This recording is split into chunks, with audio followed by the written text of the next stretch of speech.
So, toxic relationships that tear you down instead of supporting you and building you up. Saying of the day is a relationship isn't always 100-100. You know, some people believe in 50-50. Put in 100, they put in 100. If they're not willing to put in 100 like you, it's not balanced. That's not a relationship that's worth your time.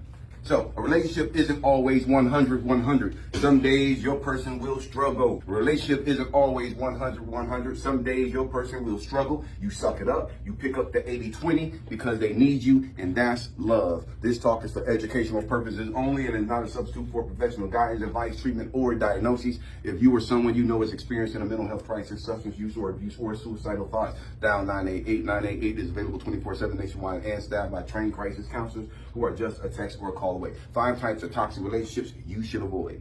Have you ever been in a relationship that made you feel trapped and drained you more than it energized you? And do you dread having to hang out with this other person? These are signs of a toxic relationship, and they may not be as obvious as you think. How did any of y'all who was in a toxic relationship, how did you know it was toxic?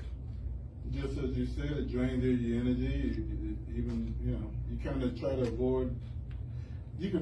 For me, it was a friend of mine, a thought friend, and it felt like it was, I could tell they were using me. It was one-sided, You giving and they never get. I had more respect for them than they had for you. For me. That was a big problem. That's definitely toxic. To the end, to where it had to be cut. Constantly fighting? Yeah. Right. You don't need to be in something like that. Have you ever been in a relationship that made you feel trapped and drained you more than it energized you? And do you dread having to hang out with this other person? These are signs of a toxic relationship, and they may not be as obvious as you think. Number 1, 5 types of toxic relationships you should avoid or run away from. Number 1, narcissistic relationships.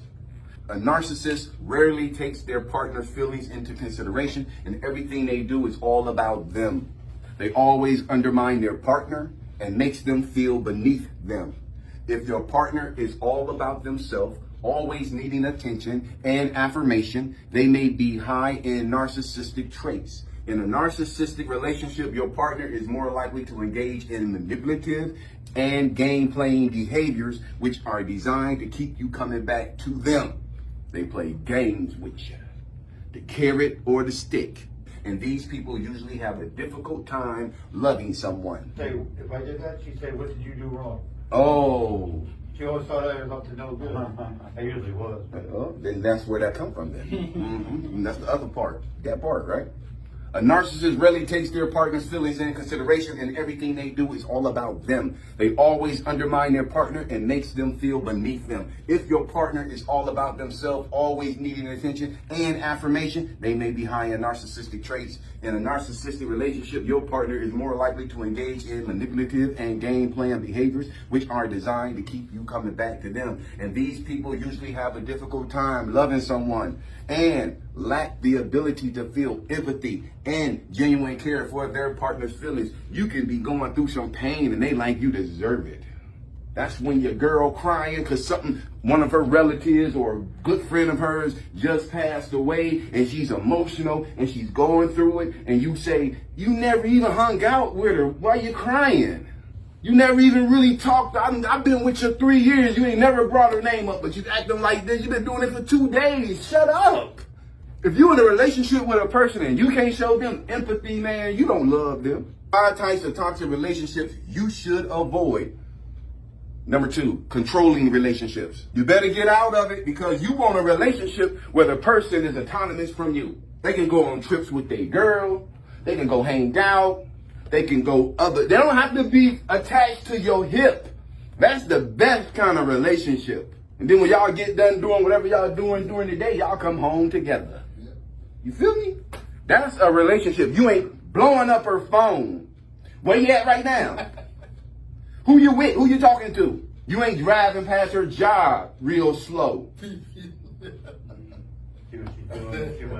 Right. Controlling partners want to have a say in everything you do, including your choice in clothes. They want to tell you how to dress. They want to tell you how to get your hair cut. Or you should stop getting your hair cut. Let it grow and get some dreads. I love dreads. I ain't got nothing to do with that. This is my hair. You ain't going to change me into what you want me to be.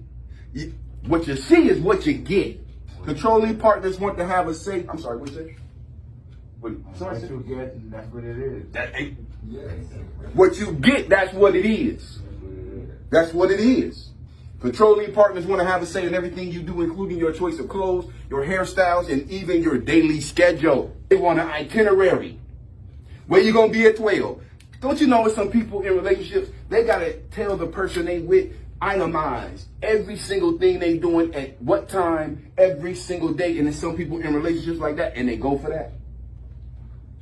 Even your daily schedule. In many relationships, it's normal for one partner to take more of a leadership role than the other. However, it becomes problematic when one partner needs to have complete control and dominance over everything without considering their partner's feelings. Controlling is a type of abuse in relationships, and people suffering from a controlling relationship usually feel intimidated, insecure, or guilty and emotionally abused by their partners. Some signs of controlling relationships include overactive jealousy, invading personal space and boundaries, and attempting to isolate you from your friends and your family. If these signs ever appear in your romantic relationship, it is important to take them seriously and to make sure you're safe and can leave if you need to. 5 types of toxic relationships you should avoid. Number 3, codependent relationships. But guess what? It's unhealthy. When in love, it's normal to depend on your partner more than you would with other people. But a toxic relationship, you cannot live without your partner. They do everything for you and make you believe you couldn't do for yourself. These are signs of codependency. A codependent relationship is a kind of dysfunctional relationship where one person is a caretaker and the other person takes advantage. It's worth noting that codependency can severely affect both sides of the relationship, not only the caregiver. Just like drugs, codependency is highly addictive and can be extremely destructive to your mental health. 5 types of toxic relationships you should avoid. Number 4, scorecard relationships. That's that 50-50. That's an arrangement. There's a difference between love and an arrangement. Yes, sir. Nobody won't pass that line. Say again? None of the both of them won't pass that 50-50 line. Right. 50-50, I don't believe in 50-50. Yeah, what I just said, none of them don't want to go for the 50. Because if I go and they spend more than you, or you spend Right. more than me. Right. Codependent scorecard relationships, sorry. Give and take is a primary role in a healthy relationship. Let me say it again. Give and take is a primary role in a healthy relationship. What that's saying is, if you want to have a healthy relationship, there has to be a give and a take. What I'm saying is, when you can't give, I look out for you. And when I can't give, you look out for me. While you looking for a job, or while you're doing other things to look out for us. The give and take is a primary role in a healthy relationship and in a good, loving relationship where you both genuinely care about the other's well-being. You will find that offering help and taking positive actions towards each other is enjoyable and delightful. So when you don't keep track, when it's a healthy relationship where you just do, because I got it. That's a healthy relationship where you both are just sacrificing and taking care, well, not even sacrificing, but compromising to make sure that the relationship is healthy. You will find that offering help and taking positive actions towards each other is enjoyable and delightful. In a scorecard relationship, your partner is always keeping track of what they're doing for you, and if everything isn't perfectly 50-50, they take issue with it. This might be because they actually keep score of who contributes more in the relationship. This action of scorekeeping seems like a normal thing to maintain the balance in a relationship. However, this type of behavior can be extremely destructive to the loving relationship, and it nurtures negative feelings as the focus becomes what someone is not doing versus what they are doing. See, because if you focus on what somebody don't do, you're not focusing on what they do. Whenever this situation happens to you, it's best to resist the urge to defend yourself or counterattack. So usually when people are saying, I did this, I did that, you didn't do this, and then the next thing is, well, guess what? I did this, and then I did that, and then you didn't do that. Don't participate in it. That's a childish relationship. That's an immature relationship going back and forth like that.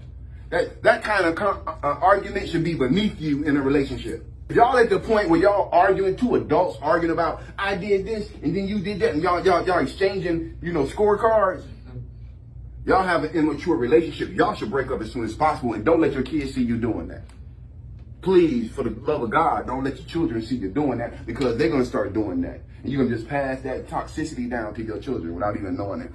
Whenever this situation happens to you, it is best to resist the urge to defend yourself or counterattack. Instead, have a mature conversation about the relationship or leave it totally. 5 types of toxic relationships you should avoid. The final one, and the most important one, abusive relationships. And lastly, the most dangerous type of toxic relationship is when one is being physically or emotionally abusive to the other. Abusive means threatening someone with violence, disrespect, cruelty, harm, or force. And when someone treats their partner in any of these ways, it's called an abusive relationship. Abusive relationships can be physical, sexual, or emotional. Abusive relationships can be physical, sexual, or emotional, or it could be all of these. And it's not always obvious to realize that you're in an abusive relationship. And it's common for the victim to believe that it's their own fault and that they somehow deserve the abuse. This type of relationship can coincide with any of the other types and can be difficult to get out of. However, it is important to know that you are never to blame for any abusive behaviors from your partner. You can't control your partner, and you are not the reason why they are abusive. They need help. It ain't never your fault when somebody hits you. It is never your fault when somebody is putting you down and mistreating you.